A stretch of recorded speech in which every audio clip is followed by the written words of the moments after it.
adventurers! Today, we journey back to one of the most intense chapters of the Philippine history. In the famous narrative of World War II in the Philippines, we celebrate the liberation. But for others, the end of the war is just the beginning of a new painful fight. Did you know, in 1942, the Japanese Empire took over the Philippines? But wait, in the fields of central Luzon, a brave group of farmers stood up and said, "Nope, not today." This is the story of the Hukbalahap. They were celebrated as heroes for fighting Japan, but was later revealed to be communist rebels and enemies of the Philippines from 1945 to 1946. Today, we will uncover more of it in this journey. Vamos! Na dinadanas sa pagtatago nila sa mga bundok.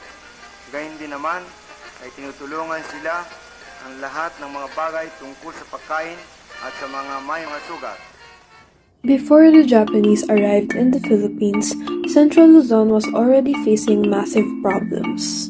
Yeah, correct. Farmers were drowning in debt, treated unfairly by landlords, and evicted from their lands like it was a daily routine. If they couldn't pay, evicted. If their harvest was low, evicted. If they breathe too loudly, you're right, they're gonna be evicted. Just kidding. But these hardships pushed farmers to be strong. In 1941, Japanese forces swept across the country. This wasn't a vacation, it was a full military takeover. There were arrests, torture, food seizures, and strict controls. Some locals who have high economic status even sided with the Japanese. But those who aren't privileged enough, they were the ones who endured the most suffering. Did you know, on March 29, 1942, 300 Filipino people quietly gathered in Caballo, Nueva Ecija. Imagine the scene of Avengers Endgame, where they all fought to fight Thanos.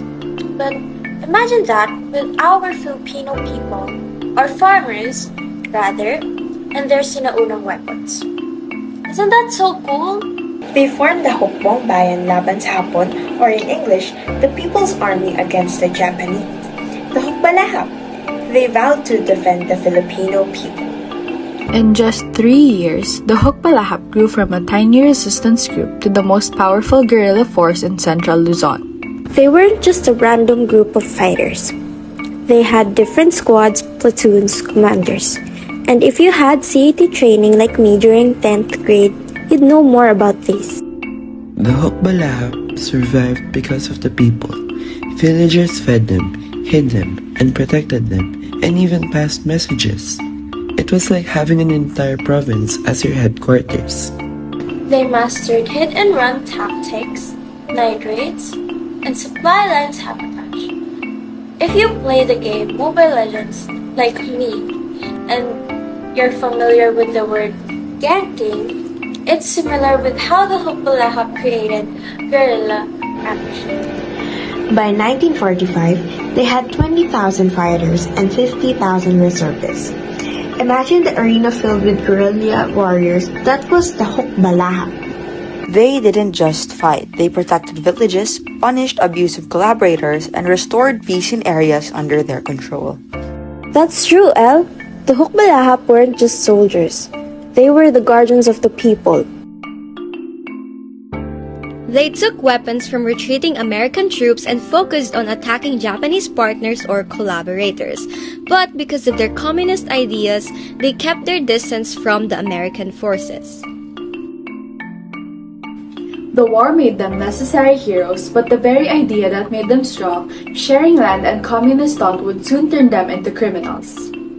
But you're also probably wondering why the Hukbalahap celebrated heroes were called communist rebels and enemies of the Republic between 1945 to 1946.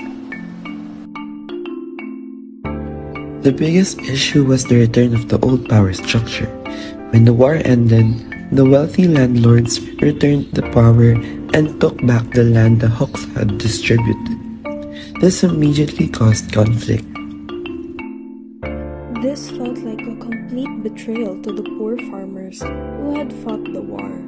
their fight for a fair life was erased. Also, the end of World War II brought the start of the Cold War. The United States put pressure on the new Philippine government to fight communism, which meant targeting the Hukbalahap.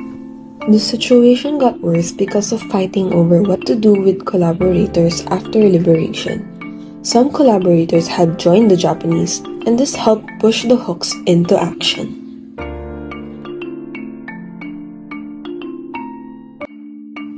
The communist label was a tool. It was used to make the Huks look bad and stop their calls for land reform. Some people were even forced to join the Huk movement to avoid being executed, showing how terrible the situation was for ordinary farmers.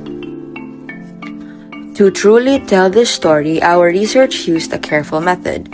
We looked at original documents like military reports, Huk papers, and stories from farmers, as well as books written by historians. We had to check every source carefully for bias, especially when comparing US Army reports with Huk accounts because political groups often write stories to make themselves look good. Well, that sums up everything. In conclusion, the Hukbalahap became powerful because of old problems with farming and land. They became rebels because the new powerful old elites came back. And the new government, scared of communism, shut them down. The Hukbalahap story shows us that true history is messy. Even the biggest heroes can quickly be turned into enemies when they challenge powerful money and politics.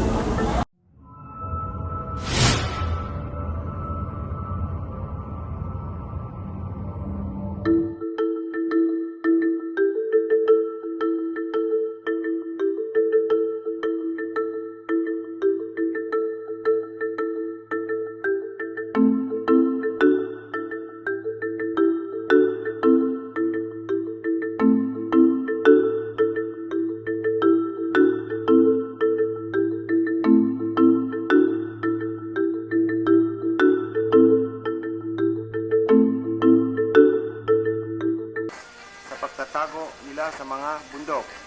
Gayun din naman ay tinutulungan sila ang lahat ng mga bagay tungkol sa pagkain at sa mga may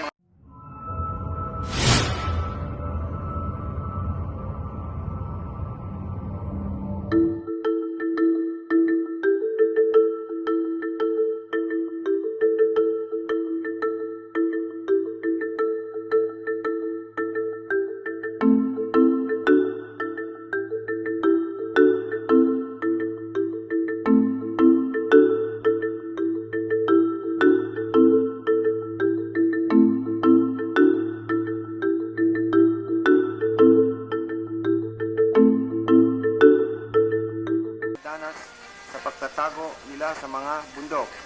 Gayun din naman ay tinutulungan sila ang lahat ng mga bagay tungkol sa pagkain at sa mga may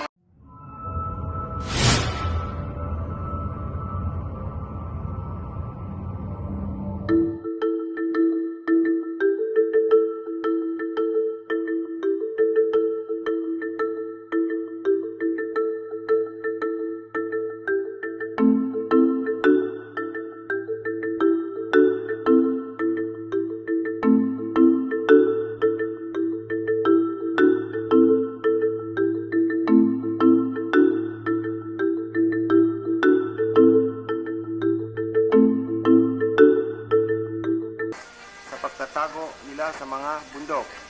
Gayun din naman ay tinutulungan sila ang lahat ng mga bagay tungkol sa pagkain at sa mga may